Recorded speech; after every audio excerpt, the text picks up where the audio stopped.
Bonjour. Comment ne pas passer tout son temps devant les écrans à essayer de trouver une méthode et ensuite les valeurs qui répondent à cette méthode? C'est ce que nous allons essayer de voir aujourd'hui dans cette vidéo. Donc bienvenue sur Option Trading Tool, qui est une chaîne spécialisée dans le trading sur les options et qui a pour but de vous faciliter le trading. Je suis Patrick, je suis développeur informatique et trader indépendant depuis plus de 10 ans et je me suis spécialisé dans les options. Donc ce que j'ai fait, c'est que j'ai développé des algorithmes de trading qui aujourd'hui sont connectés au marché et grâce à ces algorithmes, je reçois directement dans ma boîte email les opportunités que ces algorithmes ont détectées sur le marché et je reçois ces opportunités sous la forme de fiches détaillées qui me permettent ainsi de savoir exactement ce que je dois faire et donc je ne perds plus de temps à trouver des opportunités, voire même à trouver une méthode qui me permette de savoir quoi faire sur les marchés. Donc ce que je vous invite à découvrir aujourd'hui également, c'est ce que ces algorithmes ont réalisé cette semaine sur les marchés et quelle a été leur performance.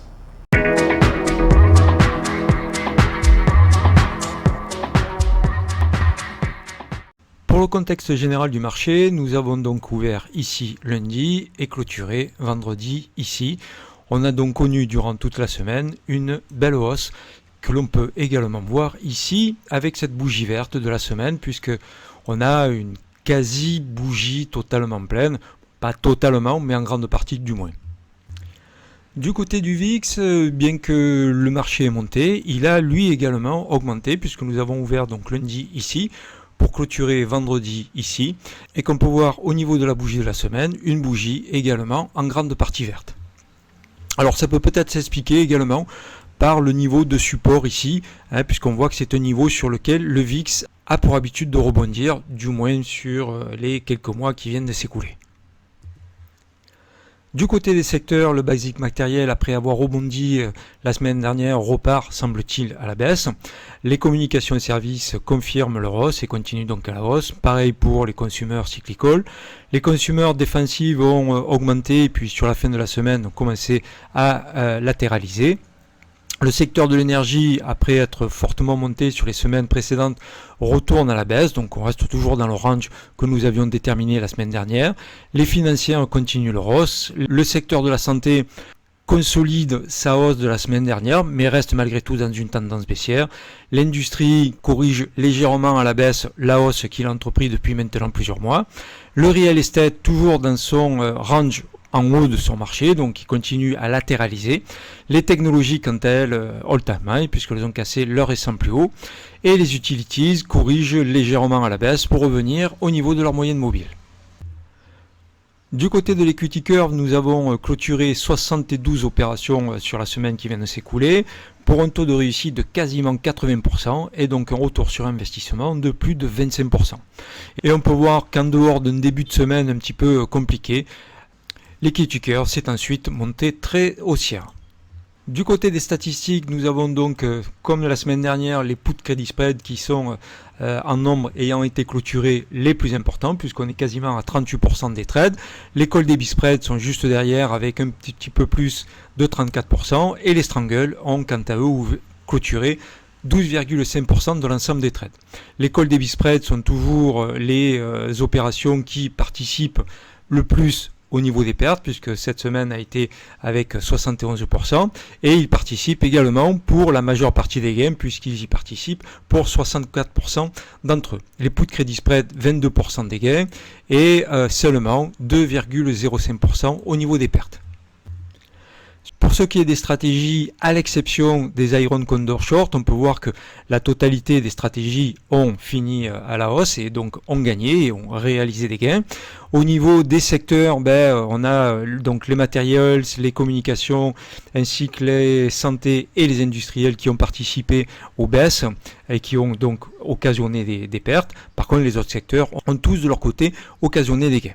Au niveau donc de la répartition des trades qui ont été clôturés sur la semaine, on a une répartition à peu près égale, avec une surpondération des technologiques, puisque les ont de leur côté, au niveau de ces secteurs, participé à plus de 29% des trades clôturés sur la semaine. Du côté donc des taux de réussite et d'échec, on a les strangle buy qui ont fait 50-50 avec des gains plus important que les pertes. Et du côté des puts debit spread, on a 100% de trades gagnants et donc en plus avec 185% de return. Au niveau des call debit spread, on a donc clôturé plus de trades gagnants que de trades perdants, avec en plus des gains plus importants que les pertes lorsque les trades sont perdants. Ensuite, les Strangles ont réalisé quasiment 89% de taux de réussite. Les Iron Condor, 75% de réussite, mais avec des pertes beaucoup trop importantes par rapport aux gains occasionnés pour finir positif sur la semaine, et comme on a pu le voir, puisque les Iron Condor ont été baissiers sur la semaine, ont perdu, et les puts Credit Spread ont eu 96% de taux de réussite, avec en plus des gains supérieurs aux pertes lorsque les trades ont perdu. Au niveau de la distribution des gains et des pertes, on peut voir que le début de la semaine est à l'image toujours pareil de l'equity curve, puisqu'on a à peu près, on va dire, un petit peu plus de trades gagnants que de trades perdants, mais par contre la moyenne des pertes est quant à elle bien plus élevée que la moyenne des gains. Par contre, sur le restant de la semaine, on peut voir qu'on a donc une large majorité de trades gagnants, avec en plus une moyenne des gains qui est plus élevée que les pertes qui ont été réalisées.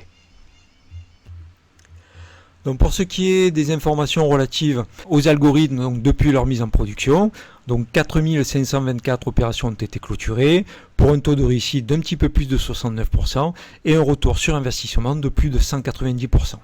Donc on peut voir que la hausse qui a été engendrée sur la semaine nous ramène quasiment sur les plus hauts déjà atteints. Donc on n'est pas sur un all-time high.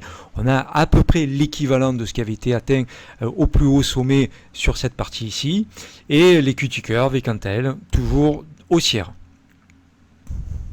Vous aspirez à la liberté financière, mais vous ne souhaitez pas y consacrer la totalité de votre temps? Profitez de centaines de stratégies backtestées sur plus de 8 ans d'historique et tous les jours, recevez dans votre boîte email les opportunités générées par ces stratégies. Ainsi, dans votre boîte email, vous recevez des fiches claires et détaillées.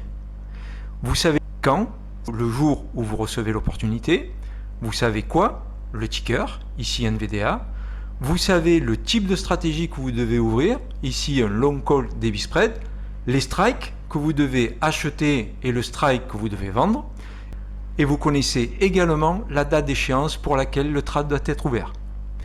Et vous avez également la totalité des statistiques de la stratégie, qui comprennent aussi bien les informations durant les périodes de backtest que durant la période de mise en production, puisque toutes les stratégies ont été mises en production en réel sur le marché. Ainsi, vous avez toutes les informations qui vous permettent de prendre une décision claire, nette et précise.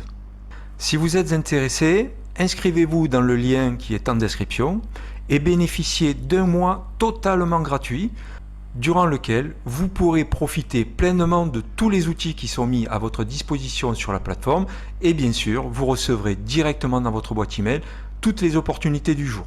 Vous bénéficierez également d'une heure de coaching avec moi, de sorte à me poser toutes les questions que vous souhaitez. Et bien sûr, je vous formerai à l'utilisation de la plateforme afin que vous ne perdiez pas de temps à son utilisation et sa compréhension et que vous puissiez ainsi bénéficier directement des opportunités qui vous seront proposées et les mettre à profit sur le marché. Donc n'hésitez pas, inscrivez-vous, testez et jugez par vous-même. Merci d'avoir suivi cette vidéo jusqu'au bout. J'espère évidemment qu'elle vous aura convaincu que oui, il est tout à fait possible d'intervenir sur les marchés sans y consacrer la totalité de son temps, et ce grâce à des algorithmes.